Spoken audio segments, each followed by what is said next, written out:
안녕하세요. 청년중개사 배이사입니다. 질문 주신 것 중에 공동중개 하는 법에 대해서 좀 알려달라는 분이 계셔가지고 오늘은 공동중개를 주제로 좀 얘기를 해볼까 해요. 공동중개라고 하면은 이제 제가 물건을 가지고 있거나 아니면 제가 손님이 있거나 이럴 때 다른 부동산 물건이나 손님과 같이 이제 AP 작업이라고 그러죠. 쉽게 얘기해 갖고 AP 작업을 하는 거를 말을 하는데 하실 때 주의해야 될 점도 있고 뭐 어떻게 하셔야 되는지 방법도 있고 그런데 실질적으로 처음에 하시는 분들은 잘 모르잖아요. 예. 그래갖고 가서 좀 예의에 어긋나게 할 수도 있고 좀 당하실 수도 있고 그런 부분이 있어요. 그래가지고 좀 그런 거에 대해서 얘기를 드리려고 해요. 먼저 주로 이제 많이 있는 게 제가 손님은 있는데 물건이 없을 때, 예, 제가 공동중개를 요청할 때죠. 예, 그때를 먼저 말씀을 드릴게요. 저 같은 경우는 주로 상가 공장이다 보니까 상가를 주로 해서 얘기를 드릴게요. 상가 같은 경우에는 공동중개를 하실 때, 뭐 예를 들어 갖고 몇 평짜리 뭐 어떤 걸 찾아요. 예, 손님이. 근데 내 물건 중에 절대 그런 게 없어. 아무리 찾아봐도 그런 게 없어요. 그러면은 뭐 어느 지역으로 찾으시겠죠? 그럼 그 지역 네이버에 치시면은 그 지역 부동산들이 몇 개가 뜰 거예요. 예. 그 중에 한 군데에 전화를 하셔가지고 먼저 본인 소속을 밝히셔야 돼요. 안녕하세요. 전 남동공단에 있는 하나로 부동산 배준영 이사라고 합니다. 예. 저희 손님이 그쪽 지역에 어떠한 물건을 찾는데 혹시 그런 거 물건 있으신지 좀 여쭤보려고 전화를 드렸어요. 라고 하시면은 뭐 알려주시는 분도 있고 저희는 공동중개 안 해요 라고 얘기하시는 분들도 있어요. 이게 처음부터 혹시 공동중개 하시나요? 라고 물어보는 것도 괜찮은 방법인데 그것보다는 저는 뭐 솔직히 개인적으로는 소속 밝히고 이러이러한 물건을 찾는다라고 말씀드리는 거를 더 선호하는 편이에요. 네. 처음부터 혹시 공동중개도 하시나요? 라고 하면은 얘기하시는 분 억양에 따라 갖고 조금 도전적으로 보일 수도 있고요. 예. 너네 공동중개 해? 약간 이런 식으로 비춰질 수도 있기 때문에 좀 뭐라 해야지? 나 여기서 부동산 하는데 우리 손님이 이런 손님이 있어. 혹시 너네 이런 물건 있니? 라고 이렇게 물어보는 게 가장 저는 좋아하는 방법이에요. 요거는 뭐 개개인마다 달라요. 예. 근데 본인 소속과 손님이 있고 이런 물건을 찾는다라는 거는 정확하게 알려주셔야지 그쪽에서도 정확한 물건을 주겠죠? 자, 그렇게 물어보시면 되고요. 그러면은 이제 뭐 이런 물건이 있어요라고 얘기를 해줄 거예요. 그러면 여기서 여러분들이 혹시 주소를 알려주실 수 있나요라고 물어보시는 분들도 많은데 주소는 웬만하면 거의 안 알려줘요. 네. 주소 같은 경우에는 알려주게 되면은 내가 가서 그 물건을 딸 수도 있는 거고 뭐 쉽게 말해서 뒷박이라 그러죠. 예, 뒷박 칠 수 있는 여지가 있기 때문에 그렇게는 저도 그렇고 다른 부동산도 그렇고 주소 알려주는 거는 굉장히 꺼려해요. 그러니까 뭐 주소를 괜히 물어보진 마시고 그런 물건이 있다. 그러면 손님한테 한번 물어보고 보신다고 하시면은 연락드리고 방문 드리겠다라고 하고 끊으시는 게 가장 좋아요. 예. 그리고 손님한테 얘기를 하고 뭐 그 물건이 뭐 평수가 좀 작다, 뭐 권리금이 비싸다, 뭐 이런 피드백이 올 거 아니에요? 그러면은 그거에 대해서 다시 한번 말씀을 해주시는 게 좋아요. 뭐 동네 부동산 같은 경우도 그렇고, 뭐 그쪽 부동산 같은 경우도 그렇고, 한 번만 얼굴 보고 말 사이가 될 수는 없어요. 솔직히 뭐 그렇게 될 수도 있지만 나중에 어떤 일이 생길지 몰라요. 또 그 부동산에 전화를 해서 또 공동중개를 요청을 할 수도 있는 거기 때문에 항상 그쪽 부동산에 피드백을 주시는 게 저는 예의에 맞다고 생각해요. 예. 뭐 예를 들어 뭐 어떠한 물건 하나를 줬어요. 근데 손님이 듣고서 그거 권리금이 너무 비싸네요. 예, 라고 얘기를 한다면은 꼭 전화를 그쪽 부동산에 물건지 부동산에 하셔가지고 저희 손님한테 말씀드렸는데 권리가 조금 비싸다고 하시네요. 라고 얘기를 하시면은 그래요, 여기 권리는 그 정도밖에 없는데 그러면은 알겠습니다, 너무 감사드리고요, 다음에 또 뭐 좋은 거 있으면은 연락 한번 다시 드릴게요 라고 좋게 마무리 하시는 게 좋고요. 뭐 그게 권리가 비싸다, 그러면 그거보다 싼 것도 있어요 라고 해서 다시 또 물건을 다른 걸 주시는 경우도 있어요. 뭐 전자가 됐든 후자가 됐든 피드백을 주시는 게 좋아요.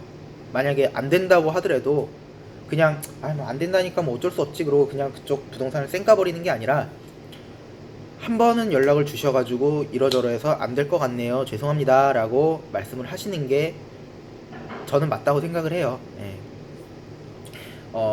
그렇게 하셔서 이제 하시게 되면은 이제 뭐 계약까지 이루어지게 되면은 두 가지 또 방법이 있죠. 예. 공동 중개로 들어가느냐 아니면 그쪽 부동산 단독 중개로 들어갔냐, 내 쪽 부동산 단독 중개로 들어갔냐. 이게 이제 어떻게 보면은 뭐 세금 문제 뭐 이런 거 따라 갖고 좀 다른데, 기본적으로 공동 중개가 들어가게 되면은 서로 수수료는 나눕니다. 예. 뭐 나누는 거는 맞아요. 나누는 건 맞는데 매도 수수료를 내가 온전히 받고 매수 수수료를 그쪽이 온전히 받고 이런 식으로 할 수도 있고, 아니면은 다 모아갖고 반반으로 나눌 수도 있어요. 예. 공동중개로 들어가게 되면은 서로 세금 문제는 각자 하게 되는 거기 때문에 서로 뭐 떼는 거 못 떼는 거 없이 그냥 서로 각자 갖고 가고 각자 세금 처리를 합니다. 자, 이게 가장 깔끔한 방법이고요. 자, 저쪽 부동산 단독 중개로 하게 된다, 우리 쪽 부동산 단독 중개로 하게 된다, 그러면은 수수료를 단순히 반반 나누는 게 아니라 우리 쪽 단독 중개로 하게 되면은 우리 쪽에 뭐 여러 가지 세금이 더 부과가 되겠죠. 그러면은 우리 쪽에서 세금을 공제를 하고 이쪽에 줍니다. 예. 뭐 보통 한 10% 정도, 예, 수수료 금액의 10% 정도를 공제를 하고 주는 편이에요. 근데 이런 것도 처음에 이제 뭐 계약 성사가 이루어지게 되면은 계약 얘기까지 나오고 계약 전 단계까지 가서 언제 계약을 합시다라고 얘기가 나오면은 그때는 공동중개하는 부동산 사장님이랑 협의를 하셔야 돼요. 수수료 문제는 어떻게 하실 생각이신가요? 라고 얘기를 하면서 그런 부분에 대해서도 충분히 협의를 하셔야 돼요. 뭐 매도 매수 그냥 각자 갖고 갈까요? 아니면은 뭐 합쳐서 나눌까요? 아니면은 뭐 그쪽 부동산에서 하고 10% 공제하시고 나머지 저 주세요라고 하실 수도 있고. 자, 단순하게 두 부동산 간의 A, B 작업이면은 그런 간단한 문제로 해결이 되는데 중간에 한 부동산이 더 낀다. 그거를 이제 교통이라고 그러죠. 예, 교통이 한 군데 더 낀다 그러면은 굉장히 복잡해집니다. 수수료 문제를 어떻게 할 것인가에 대해서. 근데 주로 교통 같은 경우에는 n분의 1로 해요. 예, n분의 1로 하는 게 가장 깔끔합니다. 수수료 다 모아서 세 등분으로 나누고, 예, 뭐 교통은 뭐 세금 문제라든지 이런 거에 대해서 좀 자유로우니까 뭐 10%씩 공제해가지고 하든지 뭐 이런 식으로 하는 게 있는데, 결론적으로 가장 중요한 거는 계약 전 단계에서 계약을 하기 전에 미리 그 공동중개하는 사장님들이랑 수수료 문제에 대해서 협의를 하는 게 가장 중요하고요. 자, 그리고 공동중개 요청이 왔을 때 여러분들이 주의하셔야 될 거는 한 가지밖에 없습니다. 예, 절대 매물 주소 주지 말 것. 예, 그거밖에 없어요. 자, 요거를 저희 매물 주소 안 드려요 그냥 이렇게 딱딱하게 얘기하시는 게 아니라 저희가 매물 주소까지는 못 드리고요. 손님이 들으시고 만약에 마음에 드신다 그러면 저희 사무실로 오시면은 저희가 브리핑을 해서 안내를 도와드릴게요 라고 얘기를 하시는 게 가장 좋아요. 예. 절대 매물 주소 주시면 안 돼요. 뭐 물론 조심해야 될 거는 하나부터 10까지 따져보면은 정말 뭐 한도 끝도 없어요. 정말 양아치 같은 부동산들은 직원을 손님으로 가장해서 데리고 와서 그 물건 주소를 따갖고 가는 경우도 있고요. 예. 뭐 정말 별의별 경우가 다 있는데 뭐 그런 것까지 신경 쓰실 거면은 공동중개 솔직히 하지 못하고요. 그냥 주소 안 주시는 거 정도만 기억해 주시면은 고마울 것 같아요. 그거는 여러분들이 뭐 나중에까지 가셔도 지켜야 될 철칙이라고 저는 생각해요. 그리고 주소 물어보는 부동산들은 웬만하면 걸으시는 게 좀 좋고요. 예. 그런 부동산들도 있어요. 저도 뭐 계속 전화 와가지고 한 부동산인데 전화 와서 우리 손님 있다 그러면서 보여주려고 그러는데 꼭 주말로 잡아요. 주말 뭐 토요일날이나 일요일날 보여주려고 그러는데 그때 영업하시냐 그러면은 뭐 보여드릴게요 라고 하면은 그쪽에서는 예 알겠습니다 약속 잡아서 전화 드릴게요 하고 연락이 없겠죠. 근데 저희 쉬는데요 라고 하면은 그러면 저희 믿고 한번 주소 주실 수 있나요? 라고 하는 부동산들이 한 군데 두 군데 정도 있어요. 예. 절대 주소 안 줍니다. 예. 주소 안 주고 그러면은 월요일날 연락 주세요 라고 하면은 절대 연락 안 와요. 예. 전화하잖아요. 아, 손님이랑 약속이 안 잡혀서. 손님이 없는 거예요. 예, 그건 물건 뺏으려고 그러는 거예요. 그러니까 여러분들이 제가 이렇게 말씀드리는 것도 중요하지만 실제적으로 하다 보면은 여러 가지 일들이 있어요. 다 경험해 보시는 게 여러분들한테 가장 좋아요. 자, 공동중개에 관한 얘기는 오늘 여기까지. 너무 길게 하면 여러분들 지루하니까 여기까지 하고요. 여러분들 좋아요, 구독 한 번씩 부탁드리고요.